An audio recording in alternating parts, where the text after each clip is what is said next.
Bienvenue. Vous êtes donc présidente de l'ADBC, qui veut dire... L'Association pour la défense des victimes de la chasse. Très bien. Tout mon respect, tout notre respect. Donc, mesdames, messieurs, Christine Saumon. Merci. Donc, je tenais quand même à remercier le collectif de nous avoir proposé de participer à cette manifestation. Puisque nous, contrairement aux autres associations qui sont venues se présenter, nous défendons des intérêts de victimes de la chasse qui sont des victimes humaines. Donc j'ai préparé un petit texte pour ne pas oublier les choses parce que je pense que c'est important aujourd'hui de parler aussi des victimes humaines de la chasse. Donc il faut savoir qu'en France, la France détient le record européen du nombre de victimes de la chasse.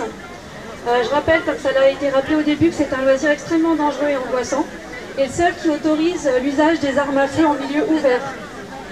Donc ça veut dire que quiconque qui évolue en pleine nature pendant les périodes de chasse ou qui est riverain de ces activités en zone AK ou non, chasseur ou non chasseur, parce que parmi les victimes de la chasse, il y a des chasseurs dans la majeure partie des cas, mais il y a des non-chasseurs.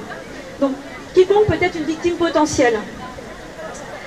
Donc dans un état de droit comme en France, où la liberté des uns, c'est-à-dire les chasseurs qui représentent 2% de la population, s'arrête là où commence celle des autres, 98% de la population, et où le risque de mise en danger de la vie d'autrui est avéré, une réforme profonde du système cynégétique français s'impose. Donc on a constaté effectivement que les chiffres concernant les accidents de chasse étaient en hausse, contrairement à ce qu'on dit, puisqu'il y a eu une augmentation de 25% des accidents ces dernières années, et qu'il s'avère qu'en moyenne il y a entre 29 et 30 morts par an chaque année. Alors l'an dernier il y a eu une petite baisse, mais bon, après entre les chiffres qui sont proposés par l'ONCSF et les chiffres réels qui sont comptabilisés par les diverses associations, il y a encore des points noirs, enfin des cas sur lesquels on s'interroge. Donc il y a donc ces chiffres et l'ONCSF met en place des recommandations qui sont très sommaires aujourd'hui et qui ne sont pas suivies des faits, puisque là par exemple la chasse est ouverte depuis peu et on commence déjà à compter les accidents et à compter les morts. Pour exemple, il y a quelques jours de ça, 2 chasseurs sont morts lors de battues. Alors, je me permets, j'interviens en tant que, effectivement ici c'est un petit peu compliqué pour moi d'intervenir puisque je représente des victimes, des chasseurs, mais aussi beaucoup de familles de victimes. C'est-à-dire que ce sont des gens, ce sont des parents, des enfants qui n'ont pas choisi forcément que leurs proches pratiquent cette activité-là et qui aujourd'hui demandent que des réformes soient mises en place, que la réglementation soit plus sévère et que des contrôles de certains chasseurs qu'on appelle des viandards se fassent de façon plus importante. Donc je pense que par respect pour certains d'entre eux, parce que tous les chasseurs qui sont morts sous les tirs de balles ne sont pas forcément des sales cons, donc je pense que par respect pour les victimes, enfin pour les familles de victimes, je préférerais qu'on évite quand même d'acclamer ce genre d'annonce. Alors, l'an dernier, notre association, comme celles qui sont associées ici et puis la mienne, avons averti les pouvoirs publics et proposé des plans d'action et des recommandations qui sont simples à mettre en œuvre, et nos recommandations n'ont pas été suivies d'effet. Alors, on parle de victimes de la chasse, mais on parle aussi de morts, mais on parle aussi de personnes qui sont en vie aujourd'hui et qui sont victimes de harcèlement.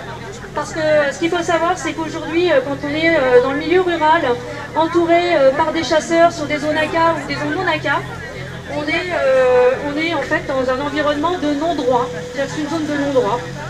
Aujourd'hui, tous les usagers de la nature, des conducteurs de voitures, de motos, craignent pendant les périodes de chasse en zone rurale des balles perdues. Donc aujourd'hui, on se rend compte que tous ces gens-là, des citoyens comme vous, comme moi, peuvent voir leurs droits les plus élémentaires bafoués au nom de la pratique du loisir de certains, et ça c'est tout simplement inacceptable. Donc pour la sécurité de tous, et au nom de toutes ces personnes, et plus particulièrement certaines que nous représentons, nous avons interpellé le gouvernement et les instances administratives. Donc on leur demande simplement qu'est-ce qui est mis en place et qu'est-ce qui est proposé pour réduire le nombre de morts et le nombre de victimes physiques ou victimes de préjudice moral liés à la chasse. Donc avec d'autres associations, on a demandé entre autres l'interdiction de la pratique de la chasse le dimanche, comme c'est le cas dans de nombreux pays d'Europe. Plus de la moitié des accidents de chasse ont lieu le dimanche. L'instauration d'un périmètre de sécurité autour des habitations, Ça, beaucoup de gens pensent que ça existe alors que ça n'existe plus depuis 1982. C'est-à-dire qu'aujourd'hui, un chasseur peut venir dans votre jardin, il invoque le droit de suite et il vient tuer l'animal devant chez vous. L'interdiction de la pratique de la chasse sur toutes les propriétés privées par la suppression des zones AK. Alors je ne sais pas si vous savez ce qu'est une zone AK. C'est en fait une zone dans laquelle des communes décident, enfin ou des mairies décident d'autoriser les chasseurs à venir sur les propriétés privées chasser. Voilà, c'est-à-dire que le respect de la propriété privée est complètement bafoué. Ensuite, on demande l'établissement d'une réglementation nationale pour encadrer la sécurité liée à la chasse.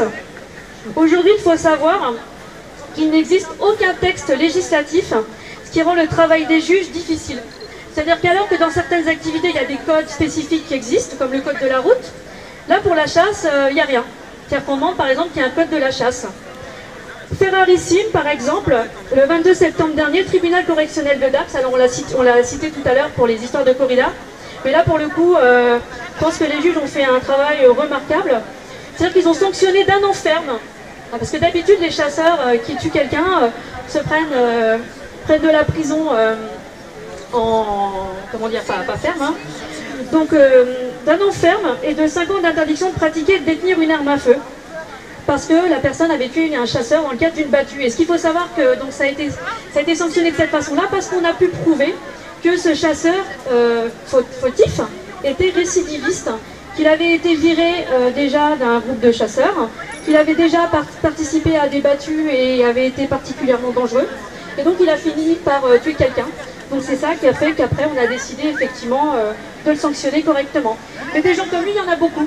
Et malheureusement, on attend qu'il y ait des accidents mortels pour les sanctionner.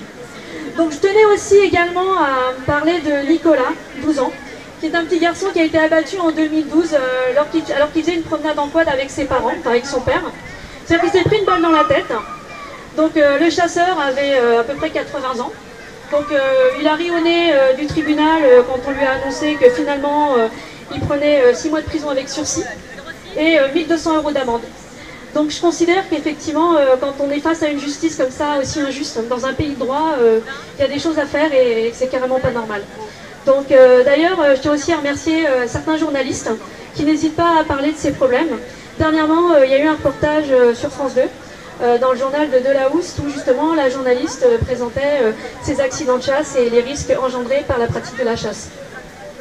Enfin, ce qu'on demande également, c'est la mise en place de validations régulières, techniques, c'est-à-dire que les armes à feu soient révisées, soient pas utilisées n'importe comment, d'une validation aussi médicale, parce que comme on le disait tout à l'heure, un permis de chasse, c'est à vie.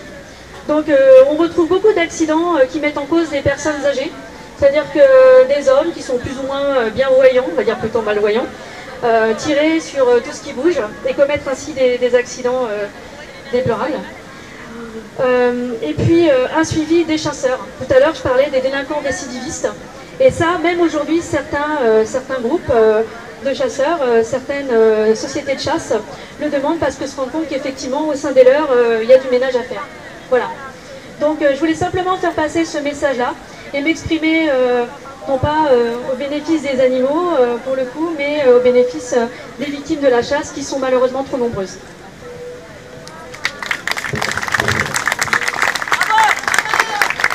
Merci, parce que c'est vrai que les victimes de la chasse sont à prendre en compte.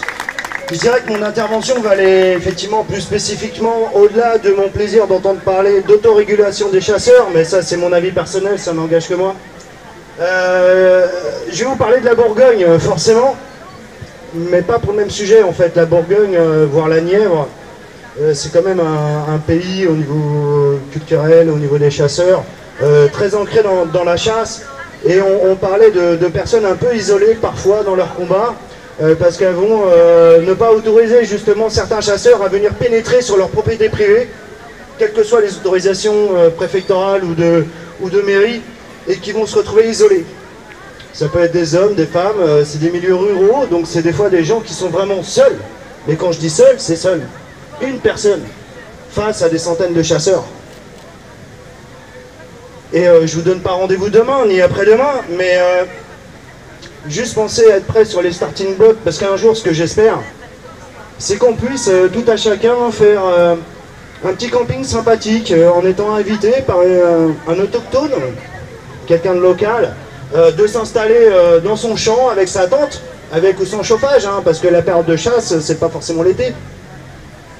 Mais moi, ça me dérange pas de mettre ma tente à moins 10, s'il faut, avec un bon duvet, c'est gérable. Et avec un chien ou deux dans la tente, c'est que du bonheur. Voilà. Ou sinon, sans parler des copains ou des copines qui pourraient squatter, ça serait encore plus sympa. Le but, c'est ça. C'est d'organiser une espèce de camping autogéré, sans dire qu'on est là pour quoi que ce soit d'ailleurs. C'est juste se réunir sur un site, on sera accueillis. Une sorte de gîte rural, où, bah, bizarrement, seraient quand même réunis de nombreux militants anti-chasse, et qui, bah, bizarrement, en tant qu'amoureux de la nature, bah, qu'est-ce qu'on fait en tant qu'amoureux de la nature? Bah, on passe notre temps, où ça? Dans la nature. On est bien d'accord.